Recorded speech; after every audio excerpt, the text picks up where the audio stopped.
અહીંયાથી હું એક રમત રમાડું છું. જે વસ્તુ ખાવા લાયક છે એમાં તમારે હાથ ઊંચો કરવાનો છે, નથી ખાવા લાયક એમાં તમારે આમ બતાવવાનું છે. બરાબર? ચાલો. સેવ મમરા ખવાય? પૌવા બટેટા ખવાય? બહારના સમોસા ખાશો? નહીં. બટેટા ભૂંગળા ખાશો? બહારની પાણીપુરી ખાશો?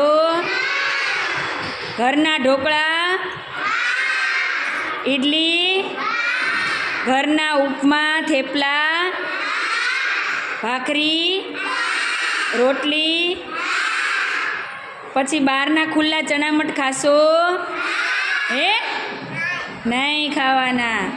પછી શીરો, લાપસી, લાડુ, પછી નિશાળનું મધ્યાહન ભોજન ખાશો?